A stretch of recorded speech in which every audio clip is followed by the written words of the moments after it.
பொங்கல் பண்டிகை நெருங்கி வரும் இந்த நேரத்தில் போக்குவரத்து கழக ஊழியர்கள் போராட்டத்தை நடத்துவது முறையற்றது என்றும் பொதுமக்களுக்கு ஏன் இடையூறு செய்ய வேண்டும் என்ற ஒரு கேள்வியையும் எழுப்பியிருக்கிறது சென்னை உயர்நீதிமன்றம்.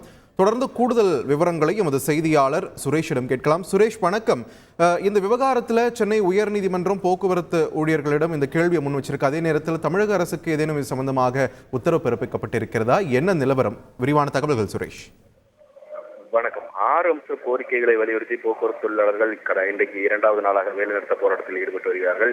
இந்த நிலையில் இந்த வேலைநிறுத்த போராட்டத்திற்கு தடை விதிக்க வேண்டும் என்ற கோரிக்கையுடன் சென்னையைச் சேர்ந்த பிஃபார்ம் மாணவர் ஒருவர் உயர்நீதிமன்றத்தில் வழக்கு தொடர்ந்திருந்தார். இந்த வழக்கு தலைமை நீதிபதி கங்காப்பூர் உலா நீதிபதி பராக் சக்கரவர்த்தி அடங்கிய அமர்வில் விசாரணைக்கு வந்தது. அப்போது மனுதாரர் தரப்பில் கிட்டத்தட்ட 8 ஆண்டுகளாக நிலுவையில் இருக்கக்கூடிய இந்த விவகாரத்தில் அரசுக்கு நெருக்கடி கொடுக்கிற வகையில் பொங்கல் பண்டிகை நெருங்கி வரக்கூடிய நிலையில இந்த போராட்டமானது நடத்தப்படுகிறது. அதனால் இந்த பொதுமக்கள் பாதிக்கப்பட்டிருக்கிறார்கள். இந்த வேலைநிறுத்த போராட்டத்தை சட்டவிரோதமானது என்று அறிவிக்க வேண்டும் என்று மனுதாரர் தரப்பில் வாதிடப்பட்டது. அதே சமயம் தொழிற்சங்க தரப்புல கடந்த 10 ஆண்டுகளுக்கு மேலாக இந்த பிரச்சனை நிலுவையில் இருக்கிறது.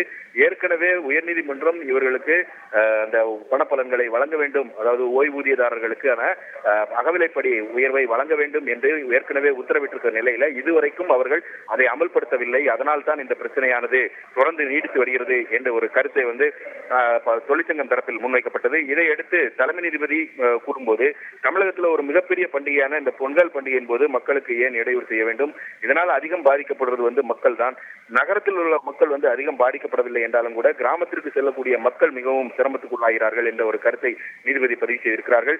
மேலும் போராட்டம் நடத்துவதற்கு தொழிற்சங்கத்தினருக்கு உரிமை இல்லை என்று தான் கூறவில்லை என்றும் தற்போதைய நிலையில பண்டிகை நேரத்தில் இந்த போராட்டத்தை நடத்துவது என்பது முறையற்றது என்றுதான் கூறுகிறோம் என்று தெரிவித்தார்கள். அது மட்டுமல்லாமல் அரசும் சரி போக்குவரத்து தொழிற்சங்கங்களும் சரி ஏன் இந்த விவகாரத்தில் இவ்வளவு பிடிவாதமாக இருக்க வேண்டும், இந்த விவகாரத்தில் தீர்வு காண்பதில் என்ன பிரச்சனை இருக்கிறது என்ற கேள்வியையும் நீதிபதி எழுப்பினார்கள். மேலும் ஓய்வூதியதாரர்களுக்கு மட்டும் இந்த ஜனவரி மாதத்திற்கான அந்த அகவிலைப்படியை ஏன் வழங்கக்கூடாது என்பது குறித்து பிற்பகலில் விளக்கமளிக்க வேண்டும் என்று அரசு தரப்புக்கு உத்தரவிட்டு விசாரணையை பிற்பகலுக்கு தள்ளி வைத்திருக்கிறார்கள்.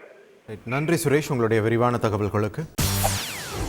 செய்திகளை உடனுக்குடன் தெரிந்து கொள்ள உடனே சப்ஸ்கிரைப் பண்ணுங்க.